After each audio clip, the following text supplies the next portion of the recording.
Assalamu alaikum students, how are you? Hope you all the best. Today we are going to start our first chapter of English textbook, First Aid, Tibi Imdad. So first of all we read outcomes, learning outcomes. After completing this unit, students will identify specialized vocabulary used in the particular field. Next, I use the knowledge of prefixes to determine the meanings of unfamiliar word. New कुछ ऐसे word आते हैं उनके meaning ये तो खैर हर chapter में use हो रहा है. Let's read the use of gerunds and infinitive. Gerunds कभी मैं आपको ऑलरेडी डिस्कस कर चुका हूँ, आज भी करूँगा, और infinitives भी हैं. Write paragraph on the given topic using clear topic sentences and supporting detail. तो प्री रीडिंग में क्या है? What is the lesson about? First aid है. तो फर्स्ट एड का मतलब ये है कि हमें थोड़ा बहुत इस चीज के बारे में पता होना चाहिए, तिबी इमदाद के बारे में, कि जैसे हम घर होते हैं, कोई किसी किस्म का कोई प्रॉब्लम हो जाता है, कोई विक्टिम किसी प्रॉब्लम का विक्टिम हो जाते हैं. फॉर एग्जांपल कोई एक्सीडेंट हो जाता है, कोई चोट लग जाती है, कहीं से कोई इन्फेक्शन हो जाता है, तो उसको हम ब्लीडिंग को कंट्रोल करने के लिए या फिर हम उसको थोड़ा बहुत उसके ब्लड को रोकने के लिए, उसको कंट्रोल करने के लिए कुछ चीजें जो हमारे पास जरूरत होती हैं उनको फर्स्ट एड कहा जाता है, तिबी इमदाद कहा जाता है. वो हर वक्त हमारे पास घरों में मौजूद होने चाहिए. कुछ टेबलेट्स मौजूद होने चाहिए जो पेन किलर हो, या कुछ एलर्जिक टेबलेट यूज होने चाहिए, इस्तेमाल होने चाहिए हमारे पास. उसके बाद गेज होनी चाहिए हमारे पास, पट्टी, जालीदार पट्टी, पायोडीन, ये चीजें हमारे पास ज्यादा जरूरत की हमें है. Okay, now we are going to start reading. Paragraph number 1, page number 38. Bismillahirrahmanirrahim. We all need help at times in our life. हमारी जिंदगियों में हमें कभी इमदाद की जरूरत पड़ती है.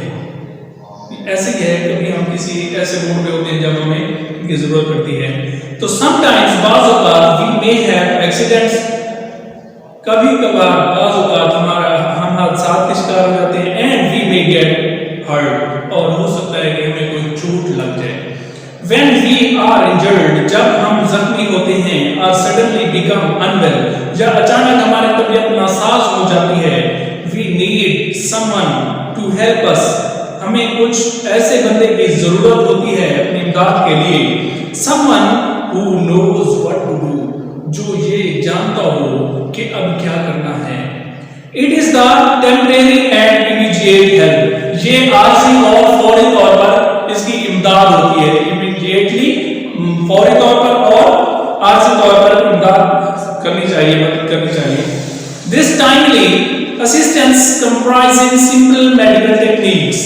ये मुकम्मल टाइम की बर वक्त जो कंप्राइजिंग होती है, ये मुकम्मल मेडिकल टेक्निक्स के साथ, सादा टेक्निक के साथ जरूरत होती है. इज मोस्ट क्रिटिकल, जो कि बहुत अहम है. क्रिटिकल अहम है. द विक्टिम्स एंड, विक्टिम का मतलब होता है इसका अहम नाज़िर का शिकार हो जाना. एंड ऑफन लाइफ सेविंग, हो सकता है कि हमारी जिंदगी बच जाए. ऐसे ही होता है ना कि जब हम कभी किसी ऐसे अहम नाज़िक बीमारी का शिकार हो जाते हैं, हादसे का शिकार हो जाते हैं, तो हमें हमारी जिंदगी बचाना बहुत मुश्किल हो जाता है. एनी ले पर्सन, एक आम आदमी, कोई भी आम आदमी, कैन बी ट्रेन्ड, वो ट्रेन हो सकता है to administrator first aid, from करदा तिबी इमदाद से.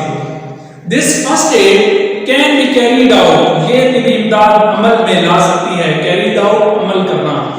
यूजिंग मिनिमल इक्विपमेंट्स, कम अज कम आलात. इक्विपमेंट्स, औजार, आलात. आलात मीन ट्वीजर हो गया, सीजर हो गया, और उसके साथ साथ जो भी फर्स्ट एड में यूज होने वाले इक्विपमेंट्स हैं उनके बारे में बताया जा रहा है. फर्स्ट एड नॉलेज, तिबी इमदाद का इल्म. रेंजेस, रेंजेस का मतलब होता है दायराकार होना. From taking care of cuts to deal with, taking care निगहदाश्त होना, ख्याल रखना, एहतियात करना. ऑफ कट्स, छोटे छोटे कटों की. डील विद, जो कि निपटाते हैं. एंड अनकॉन्शियस विक्टिम, एक बेहोशी के शिकार होने से हमें बचाते हैं. ओके, कट्स एंड स्क्रैप्स, छोटे छोटे जख्म और कट्स क्या होते हैं. Handling minor accidents at home, घर में छोटे हादसात से निपटने के लिए. और on the road develops a sense of crisis management, या किसी रोड के ऊपर, सड़क के ऊपर जो छोटे छोटे हादसा होते हैं उनको बचाने के लिए वो एक एहसास, बहरान के इंतजाम का एहसास पैदा करते हैं। दिस में प्रिपेयर, ये हो सकता है कि लोगों को तैयार करें टू टैकल विद का मतलब होता है निपटाना, लड़ना, उनके साथ कोशिश करना। अनएक्सपेक्टेड इमरजेंसीज, गैर मुतवक्के हंगामी हालात से विद ग्रेट कॉन्फिडेंस, बहुत बड़े अखबार के साथ। माइनर कट्स एंड स्क्रैप्स, छोटे कट्स और जो रगड़ वगैरह होती हैं, रगड़े होती हैं, usually do not need to go to the emergency room. अब छोटे कट्स और रगड़ों की जरूरी नहीं है कि छोटे कट और रगड़े लगे तो हम इमरजेंसी के साथ हंगामी सूरत में इमरजेंसी से रुजू करें। Yet proper care is essential, हाँ जो मुकम्मल तौर पर केयर है, एहतियात है, वो जरूरी है। टू अवॉइड इन्फेक्शन और अदर कॉम्प्लिकेशंस, जरासीम कष्ट प्रॉब्लम से और जिंदगी के दूसरे मुश्किलात से बचने के लिए हमें ये जरूरी है कि एहतियात करनी चाहिए। Following guidelines can help you, दी गई मंदरजा दी गई रहनुमाई हमारी मदद कर सकती हैं टू हैंडल क्राइसिस, इस बहरान को हैंडल करने के लिए, एंटी गिरफ्तार और तमाम की निगहदाश्त करने के लिए। स्टॉप द ब्लीडिंग, अब फर्स्ट ऑफ ऑल जहां पे भी कोई हमारे पास जख्म होता है, जो कोई हादसे का शिकार होते हैं, तो फर्स्ट ऑफ ऑल हमें क्या करना चाहिए, उस ब्लीडिंग को स्टॉप करना है और वो फौरी स्टॉप करना है। अगर वो ब्लीडिंग कभी ज्यादा हो गई तो इंसान की डेथ का बेस बन सकती है। Minor cuts and scraps usually stop bleeding, minor cuts, छोटे कट्स और जो रगड़े होती हैं वो स्टॉप ब्लीडिंग, ब्लीडिंग को रोकने के लिए जरूरी होती हैं ऑन देयर ऑन, जो कि बजाते खुद रुक जाती हैं। छोटे कट्स और रगड़े जो होती हैं वो बजाते खुद ब्लीडिंग को स्टॉप कर देती हैं। If they do not apply gentle pressure, अगर ये कोई हल्का सा दबाव वहां पे ना लगाया जाए विद अ क्लीन क्लॉथ, एक साफ सुथरे कपड़े के साथ और बैंडेज या पट्टी के साथ, अगर पट्टी और साफ सुथरे कपड़े की और हल्का सा प्रेशर दबाव के साथ अगर उसको ना रोका जाए तो वो बहुत मुश्किल होती है। होल्ड द प्रेशर को काबू करने के लिए कंटिन्यूअसली फॉर 20 to 30 सेकंड्स, 20 से 30 सेकंड तक उसको प्रेशर को काबू से पकड़ने, दबाव को जारी रखना चाहिए। एंड इफ पॉसिबल, और अगर मुमकिन हो, एलिवेट द बाउंड, जख्म को ऊंचा कर दें। मतलब अगर कोई उंगली पे जख्म है तो उंगली को थोड़ा ऊपर इस तरीके से कर दें कि वो ब्लड ऊपर, हमारे हार्ट इतना ना प्रेशर दबाए कि ब्लड ऊपर से निकल जाए। और इसी तरीके से कहीं पे भी कोई जख्म होता है तो कोशिश करें उस जख्म वाले जिस्म को बाकी जिस्म से थोड़ा सा ऊंचा रखें, ठीक है। Do not keep checking to see, कभी भी उसको देखने के साथ ना ही चेक कराएं if the bleeding has stopped, अगर ब्लीडिंग नहीं रुक जाती। जब ब्लीडिंग रुक जाती है तो उसके बाद नेक्स्ट कोई लाइन नंबर बनाएं। दिस में डैमेज और dislodge the clot that is forming the cause bleeding to resume. अच्छा जी, तो दिस में डैमेज, ये नुकसान पहुंचा सकती है, और डिसलॉज या उसको जगह से हटा सकता है, द क्लॉट, उस तख्ते खून का जो छोटा सा लोथड़ा होता है, दैट इज फॉर्मिंग, जो बन गया होता है, and cause bleeding to resume, और उस खून को दोबारा शुरू होने से बचाने के लिए। वो कहते हैं, इसका बाबा का ट्रांसलेशन ये है कि उस वक्त तक उस दबाव को जारी रखना चाहिए या डैमेज वाली जगह से हाथ नहीं हटाना चाहिए जब तक वहां पे एक खून का लोथड़ा ना जम जाए और आने वाले खून को रोक दे। इफ ब्लड स्पर्ट्स, अगर खून अचानक बहता चला जाता है, और कंटिन्यूअस फ्लोइंग, या जारी रहता है, बहना जारी रहता है, आफ्टर कंटिन्यूअस प्रेशर, कंटिन्यू मुसलसल प्रेशर के साथ, सीक मेडिकल असिस्टेंट, तो मेडिकल असिस्टेंट के डॉक्टर के साथ मदद मांगी जाए, देखा जाए। अब दूसरी बात है क्लीन द बाउंड, जख्म को साफ किस तरीके से करना है। राइंस आउट, साफ करें द बाउंड, जख्म को विद क्लीन वाटर, साफ सुथरे पानी के साथ, साफ सुथरे पानी के साथ जख्म को साफ करें। To clean the area around the wound, जख्म के इर्द गिर्द वाला वाली जो जगह होती है उसको साफ करने के लिए use soap and the wash cloth, साबुन का इस्तेमाल करें और एक साफ तौलिया, वॉश क्लॉथ होता है ना जो तौलिया, उसका इस्तेमाल करें। बट लेकिन soap can irritate the bound, लेकिन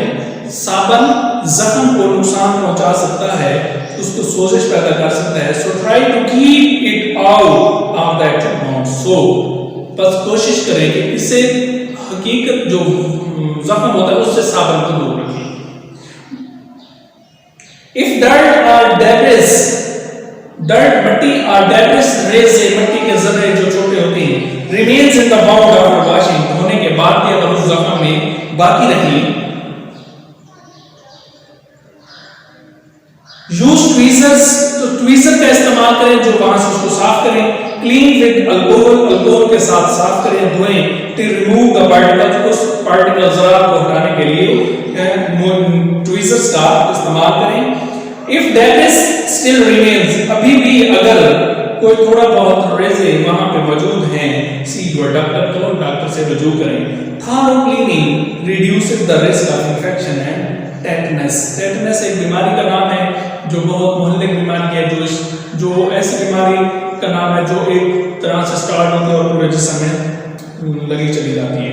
तो थॉरो क्लीनिंग मुकम्मल तौर पर साफ करने के बाद the risk of infection and tetanus, वो एक रिस्क बन जाता है जो उस बीमारी का बन जाता है। Apply an antibiotic after you clean the wound, जब आप जख्म को साफ कर लेंगे, उसको साफ करने के बाद, after you clean the wound, जब आप जख्म साफ करने के बाद, अप्लाई अ थिन लेयर, एक पतली सी तह उसके ऊपर लगाएं, ऑफ एन एंटीबायोटिक क्रीम, जो कि जरासीम कश क्रीम हो, और ऑइंटमेंट या मरहम, टू हेल्प, मदद करने के लिए, कीप द सरफेस मॉइस्ट, एक उसकी सतह के ऊपर वेट मरतूब करने के लिए नरम नरम सी एक वहां पे ऑइंटमेंट मरहम लगाएं।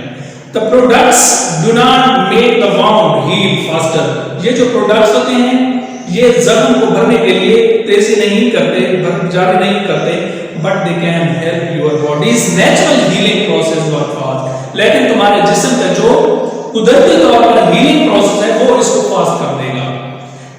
सर्टेन इंग्रेडिएंट्स, कुछ मुख्तलिफ अज्जा इन सम ऑइंटमेंट, कुछ मरहम में, मरहमों में कुछ ऐसे अज्जा होते हैं, can cause a mild rash, जो कि छोटी मामूली सोजिश की वजह बनती हैं। इन सम पीपल, कुछ लोगों में, वो हर जिस्म के अपने जरासीम होते हैं, उनके साथ वो बात कर रहा है। इफ अ रैश अपीयर्स, अगर थोड़ा बहुत वहां पे रेशा ज़ाहिर हो, स्टॉप यूजिंग द ऑइंटमेंट, मरहम का इस्तेमाल छोड़ दें। कवर द वाउंड, अब जख्म को कवर कैसे करना है।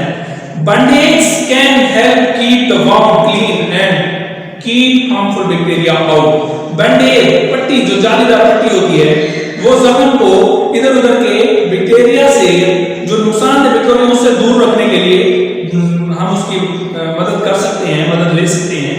After the wound has healed enough to make infection unlikely, exposure to the air will speed wound healing. After the wound has healed, जब जख्म भरने के बाद, enough to make infection unlikely, तो ये नामुमकिन नहीं होता, एक्सपोजर को छोड़ देना चाहिए, टू द एयर, हवा के लिए, हवा विल स्पीड वाउंड हीलिंग, जो कि उस जख्म को भरने के अमल को बहुत तेज कर देती है, क्योंकि ये नेचुरल प्रोसेस है, नेचुरल थिंग्स जो भी है वो इंसानी जिस्म के लिए या किसी भी चीज के लिए बहुत ज्यादा फायदेमंद है। चेंज द ड्रेसिंग, अब वो पट्टी का तब्दील करना, कैसे तब्दील करेंगे। Change the dressing at least daily और व्हेनेवर इट बिकम्स वेट और डर्टी। पहले तो वो कह रहे हैं कि इसको पट्टी को एटलीस्ट डेली, कम से कम रोजाना उसको तब्दील करें, या जब तक वो गीली और खराब न हो जाए उस वक्त जरूर करना चाहिए।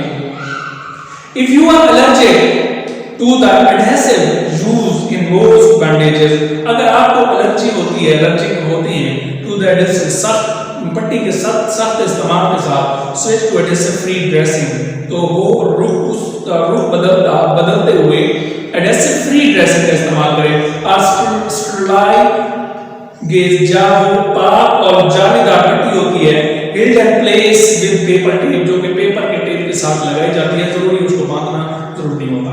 गेज रोड और लूजली अप्लाइड इलास्टिक बैंडेज, जब वो इलास्टिक की रबड़ के साथ उसको थोड़ा सा बांध देना चाहिए, वो सख्त तौर से नहीं बांधना चाहिए, जस्ट और नेचुरल, और जो इर्द गिर्द के जो बैक्टीरिया होते हैं या जरासीम कश होते हैं, वो उन बीमारियों को दूर रखने के लिए हमें इसको थोड़ा सा ढांकना पड़ता है।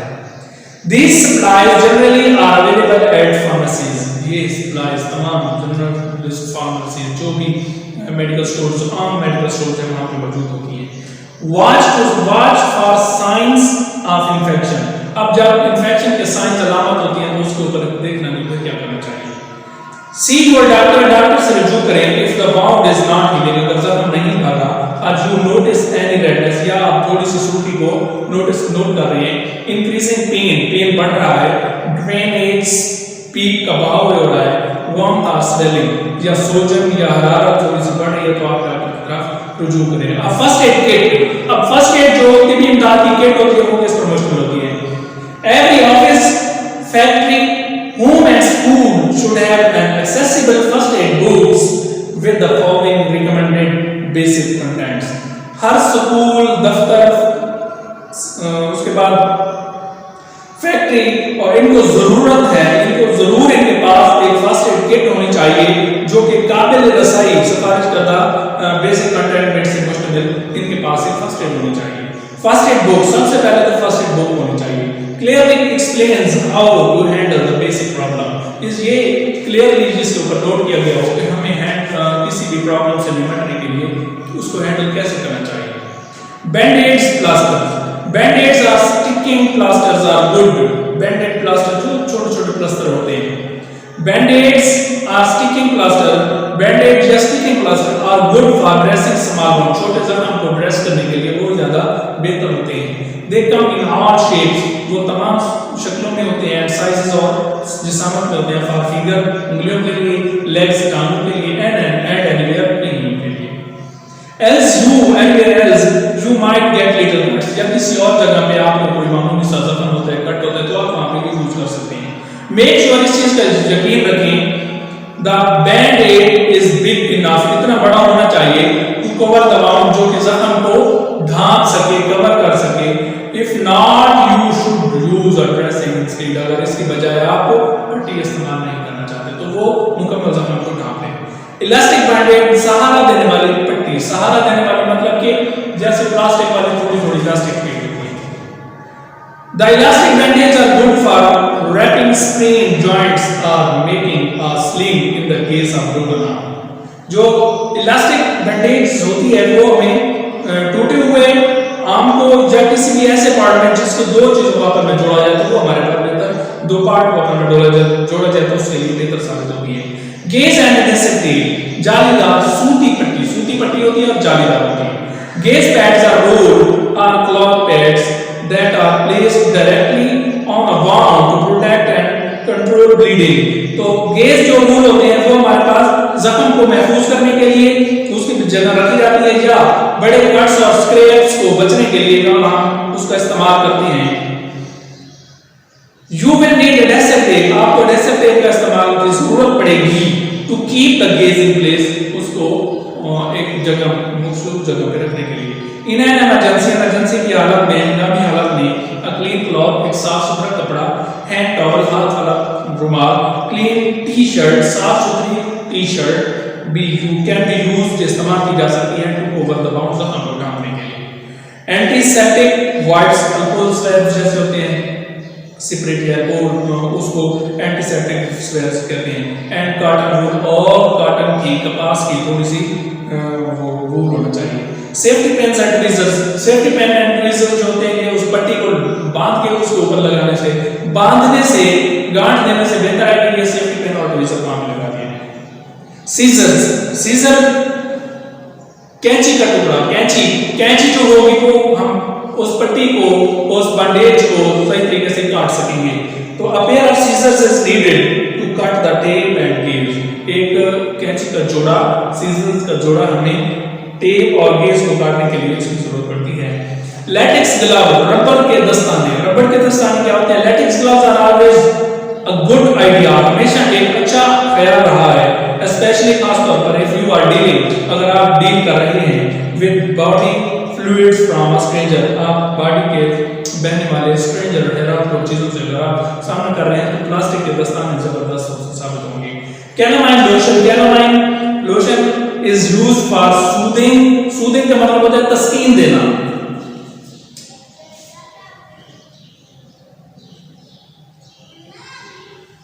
सूदिंग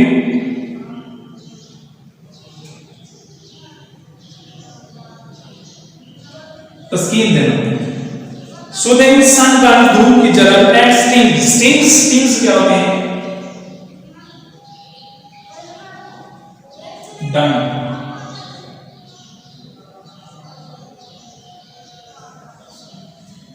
तो उसके बाद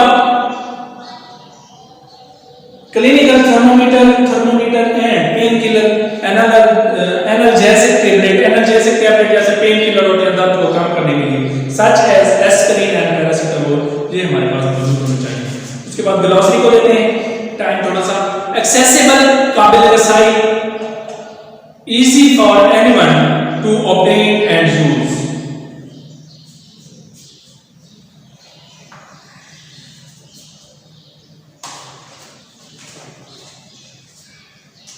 accessible,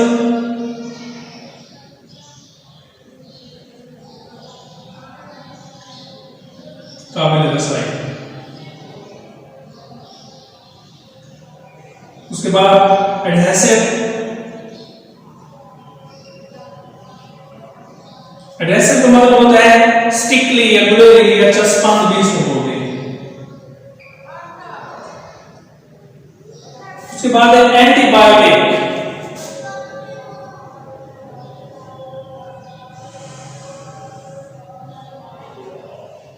जरासीम कश,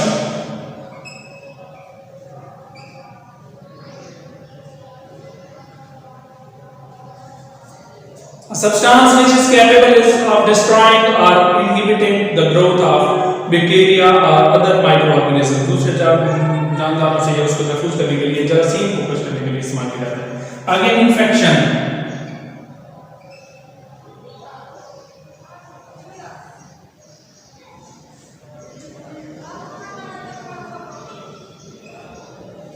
इन्फेक्शन, जख्म, the agency by which disease is caused or transmitted, ऐसे एजेंसी जिसके साथ डिजीज ट्रांसमिट की जाती है या वजह बनती है। इंग्रेडिएंट्स,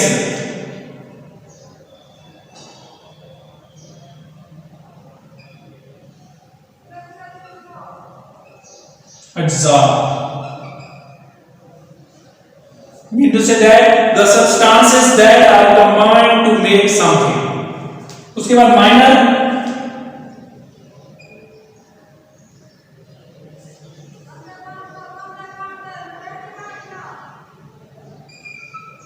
मामूली, छोटा, रिलेटिवली स्मॉल इन साइज। उसके बाद ointment,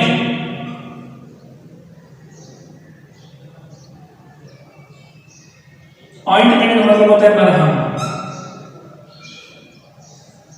Ointment, a medical preparation in the form of a soap smooth paste.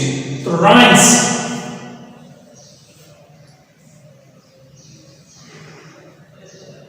rinse mean wash something quickly, साफ करना। उसके बाद ट्वीजर,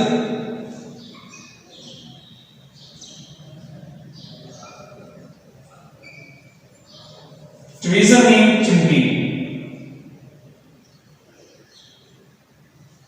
ओके, तो this is our complete chapter reading and I hope that you will learn it easily. अगर किसी चीज की समझ ना आई हो तो आप हमसे रुजू कीजिएगा।